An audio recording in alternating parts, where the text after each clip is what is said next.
മാതൃഭാഷയായ മലയാളത്തിൻ്റെ ഇന്നത്തെ അവസ്ഥയെക്കുറിച്ചാണ് ഞാൻ ഇന്ന് പറയാൻ പോകുന്നത്. ഇംഗ്ലീഷ് പഠനം വ്യാപകമായതോടെ മലയാളം മാധ്യമമാക്കിയുള്ള പഠനത്തിൻ്റെ തോത് വളരെ കുറഞ്ഞിരിക്കുകയാണ്.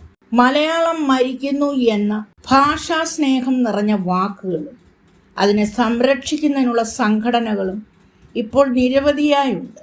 എന്നാൽ ഇന്ന് മലയാളിക്ക് മലയാളം അന്യമായിരിക്കുകയാണ്.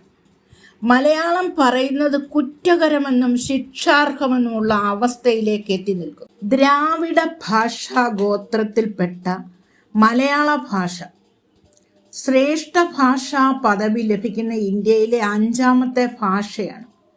കേരളത്തിൻ്റെ ഭരണഭാഷ കൂടിയായ മലയാള ഭാഷ കൈരളി, മലയാണ്മ എന്നൊക്കെ അറിയുന്നു. കേരളത്തിലും ലക്ഷദ്വീപിലും പുറമെ കന്യാകുമാരിയിലും ഗൾഫ് രാജ്യങ്ങളിലും കേരളീയ പൈതൃകമുള്ള ആളുകൾ മലയാളം ഉപയോഗിച്ചു വരുന്നുണ്ട്. കേരളത്തിൻ്റെ ആത്മാവായ മലയാള ഭാഷ സംസ്കാരത്തിൻ്റെ ഐക്യത്തിൻ്റെ ഒക്കെ പ്രതീകമാണ്.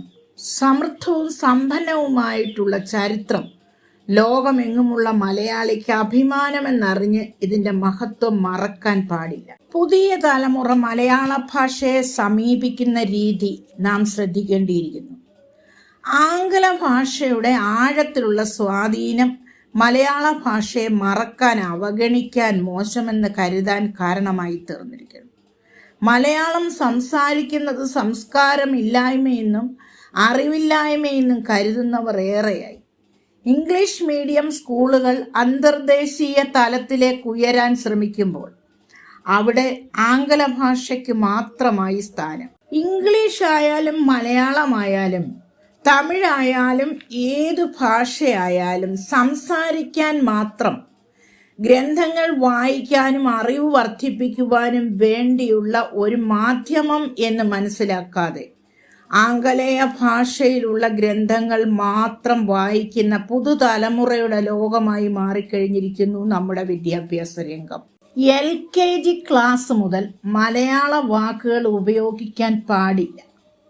ഈ സ്കൂളിൽ കുട്ടികൾ വൃത്തികെട്ട മലയാള ഭാഷയാണ് ഉപയോഗിക്കുന്നതെന്ന് പറയുന്ന അധ്യാപകരെ ഞാൻ കേട്ടിട്ടുണ്ട്. മലയാള വാക്കുകൾ ഉപയോഗിച്ചാൽ അതിനെ സംസ്കാരമില്ലായ്മയുടെ ലക്ഷണമായി കാണുക.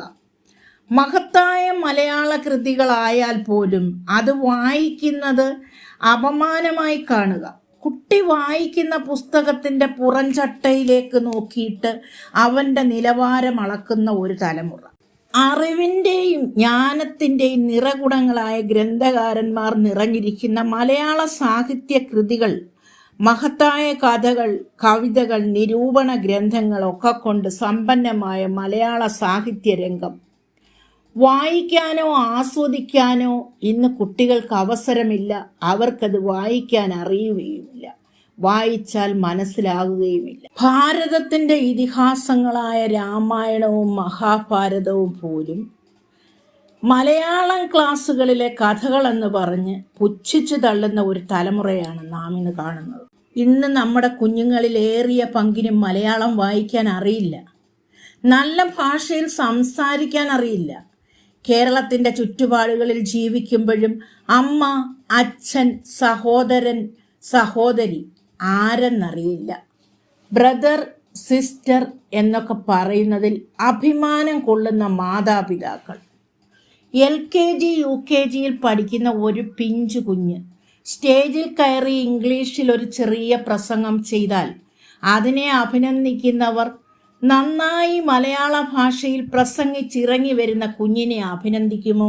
ഇന്ന് ഇംഗ്ലീഷ് മീഡിയം സ്കൂൾ തലത്തിൽ കുട്ടികൾക്ക് എത്രമാത്രം അറിവുണ്ട് എന്നുള്ളതിനേക്കാൾ ഇംഗ്ലീഷ് സംസാരിക്കുന്നോ എന്നത് മാത്രമാണ് അളക്കുന്നത്. ഇംഗ്ലീഷ് മീഡിയം സ്കൂൾ ലൈബ്രറികളിൽ മലയാള ഗ്രന്ഥങ്ങൾ ഇന്ന് വളരെ കുറവാണ്. ഉള്ളതുപോലും വായിക്കാൻ മലയാളം അധ്യാപകർ പോലും പ്രേരിപ്പിക്കുന്നില്ല എന്നുള്ളതാണ് സത്യം. എന്നാൽ ഒരു കുട്ടിയുടെ ചിന്താശക്തിയും ആശയവിനിമയത്തിനുള്ള കഴിവും രൂപപ്പെടുന്ന പ്രാഥമിക വിദ്യാഭ്യാസത്തിൽ മാതൃഭാഷയ്ക്ക് പ്രാധാന്യം നൽകിക്കൊണ്ടുള്ള വിദ്യാഭ്യാസത്തിന് ഏറെ പ്രാധാന്യമുണ്ടെന്ന കാര്യം നാം ഓർക്കേണ്ടതാണ്. പകരം അന്യഭാഷ ഉപയോഗിച്ച് പ്രാഥമിക വിദ്യാഭ്യാസം കുട്ടികൾ ചെയ്യുമ്പോൾ അത് കുട്ടികളുടെ ബൗദ്ധിക വളർച്ചയെ പ്രതികൂലമായി ബാധിക്കുന്നു. നിലവാരമില്ലാത്ത കച്ചവട വിദ്യാഭ്യാസം മാത്രമായി അത് മാറുകയും ചെയ്യുന്നു. ഒരു സമൂഹത്തോട് ചെയ്യാവുന്ന ഏറ്റവും വലിയ അവഹേളനമാണ് മാതൃഭാഷയെ അപമാനിക്കുക എന്നത്. ഇന്ന് മിക്ക ഇംഗ്ലീഷ് മീഡിയം സ്കൂളിലും ഇംഗ്ലീഷിൻ്റെ നോട്ട്സുകൾ കാണാതെ പഠിപ്പിക്കുന്നു. മലയാളം സംസാരിക്കുന്ന കുട്ടിക്ക് ശിക്ഷയും അവഹേളനവും അനുഭവപ്പെടേണ്ടി വരുന്നു. തൽഫലമായി സംഭവിക്കുന്നത് എന്താണ്?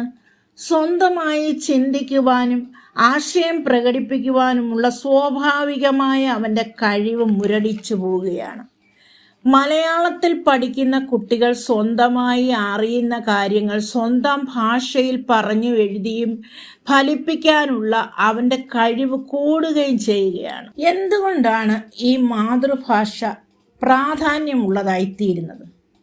മാതൃഭാഷ പാരമ്പര്യമായിട്ട് വ്യക്തിക്ക് കൈമാറുന്ന ഭാഷയാണ്.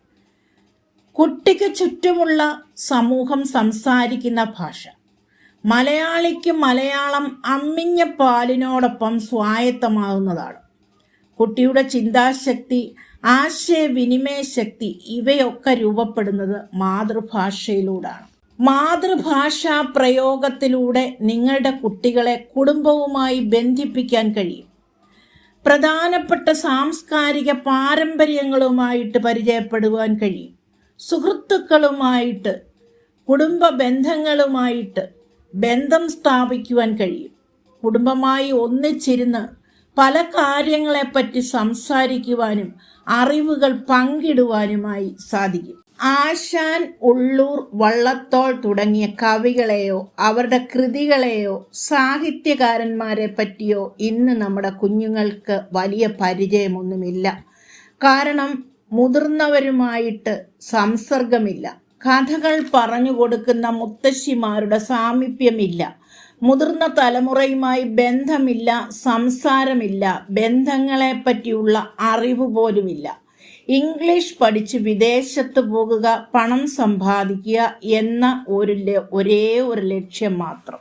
ഇവിടെ മാതൃഭാഷയെ, മലയാളത്തെ സംരക്ഷിക്കേണ്ടത് മലയാളി തന്നെയാണ്. ഒരു നല്ല മലയാളിയാകാൻ നാവിൻ തുമ്പത്ത് നല്ല മലയാളം തന്നെ വേണം.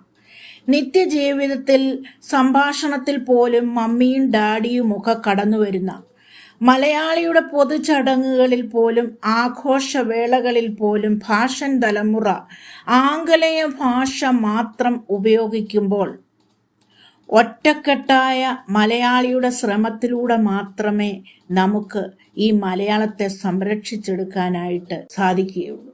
സർക്കാർ അടിയന്തരമായി ചെയ്യേണ്ട കാര്യങ്ങളുണ്ട്. മാതൃഭാഷയിൽ അടിസ്ഥാന വിദ്യാഭ്യാസം നിർബന്ധമാക്കുക.